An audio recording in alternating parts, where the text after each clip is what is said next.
Well, good morning, everyone. Downtown Frankfurt, it's beautiful here. This video is about weight loss and why it is difficult. There are real reasons why the weight won't come off, and we're going to talk about this.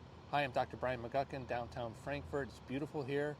The flowers have just come in, the best time of year to come visit. All right, we're going to talk about why weight won't come off. It has more to do with things that are actually sabotaging us. Two things that I want to cover in this video are stress loads.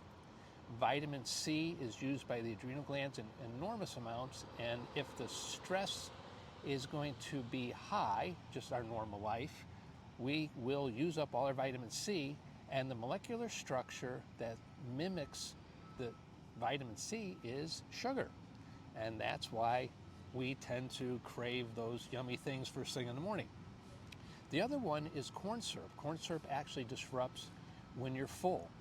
And these two things just sabotage your ability to lose weight. We've also found that the stress loads affect cortisol levels, and the timing of your exercise does matter, and it makes a huge difference in improvements of weight loss. So we're going to cover that in detail in the next part of this video. All right, everyone, now we're going to talk about why is weight so hard to lose. It may not be your fault. It might be you, and it's definitely me, but why is it so darn hard? So I want to share with you cravings and eating habits. It's not a habit, it's eating behaviors that aren't a lack of discipline. They are actually physiological responses to stresses in our normal lives, but stuff that's in our food. So on top of the kidneys are the adrenal glands. The adrenal glands are going to manage stress loads of any type. It is I'll call it a primitive response. It's the hunter-gatherer, our ancestry. When you wake up in the morning, cortisol is supposed to elevate. It's the daytime cycle and nighttime cycle. I want to go to bed. Cortisol's low. I wake up in the morning, a little groggy, and then I get up and I'm ready to go. That's cortisol coming into the bloodstream. Now, the first thing it does is the liver responds to it by releasing stored sugar. You got to remember, we don't have a refrigerator, so you've got to chase it down or pick it or catch it. And that's your breakfast. So you need sugar in the muscles. So that's the purpose of this. The stored sugar, it's called glycogen, but as it elevates in the bloodstream and goes into the muscles, now I can do what I need to do to feed the family. However, if I'm at a desk and my computer blows up and there's stress, I'm going to get a surge of cortisol that I really didn't want, and my liver's going to dump sugar, but I'm at a desk and I'm not going to burn it up. So where am I going to put that? Well, I know exactly where I put mine. So there's our storage. And every time we get stressed of any type, we start doing that. So this starts in the brain. We react to that stimulus, and up in the brain is the hypothalamus pituitary gland, and they're going to signal the adrenal glands. And that's our response. Now, the adrenal glands are very much dependent on vitamin C, magnesium, B6, and salt, and this starts our physiologic response to eating, especially when stressed. So how come I keep repeating the same behavior over and over and over? What causes that? Well, magnesium is in chocolate. It's in nuts. So think of chocolate-covered peanuts, chocolate-covered almonds. There's a reason why you crave that. Magnesium feeds the adrenal glands. Salt feeds the adrenal glands. Men tend to go into the salty world. Potato chips, pretzels, things, junk food, that sort of spicy wings, we're looking for salt. Now, hot pepper is high in vitamin C, and that would explain hot pepper foods that we would crave. Again, we're cravings, the constant eating, the flavored potato chips. But the number one thing that the adrenal glands use is vitamin C, and we're not going to get enough of it, and so we're looking for a mimicker. And cane sugar is enough of a molecular structure similarity that it can trick the body into looking for its substitute, its cravings, the sugars, desserts, a particular food item, whatever it is. But that's where the cravings come from. So it's not necessarily I misbehave or I don't have any self-control. You don't have self-control for a reason, and it's real. And you're not going to win until we can feed the body what it needs so that it switches what it wants as far as cravings go. Now there's another part to it, and this is the manipulation of our foods. So this is high fructose corn syrup. There's a hormone called leptin. It tells you you're full. So if I have cane sugar, the leptin elevation's pretty good. Now if I have high fructose corn syrup, there's not much leptin elevation at all. And we'll get to the fructose, which is fruit sugar, in a minute. But what I wanted to point out is leptin tells me I'm full. I can quit eating. And look at the weight gain, the graph at the bottom here. Now that graph at the bottom, that's in kilograms. And there was significant weight gain in the high fructose corn syrup group, and there was no weight gain in the fructose, the fruit sugar group. Now, if you, for this study, they're using fructose, which would be a powder, but fructose in fruit, it's the fiber fills you up. And think about it, you can only eat just so much fruit.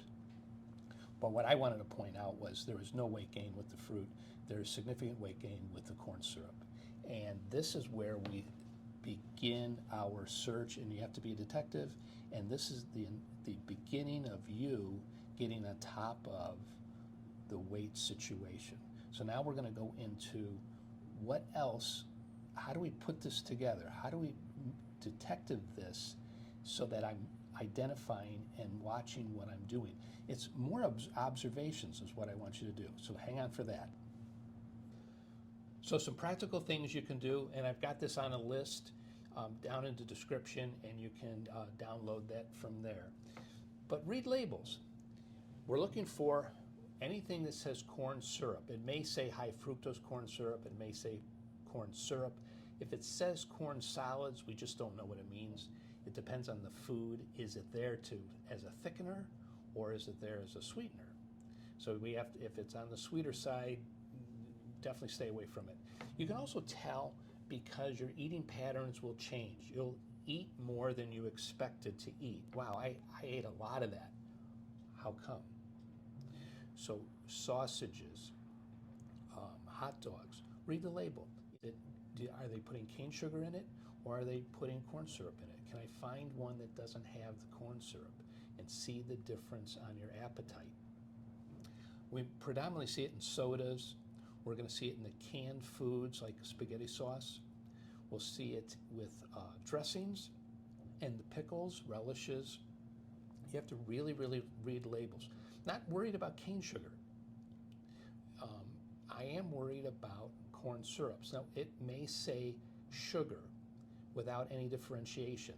It could be beet sugar, which is cheaper than cane sugar. But predominantly, they will say on the label corn syrup if it's that. So that will help you. The more you eat at home and make homemade, the better off you're going to be. But do read the labels. You can't find everything that you want without the corn syrup. You just have to read the label. I'll have a list in the description. The second thing is vegetables, dark green vegetables. Eat the ones you like. Make it easy. Don't eat stuff you don't like. But the more dark green vegetables you eat, the more you're going to find that your cravings, your appetite changes.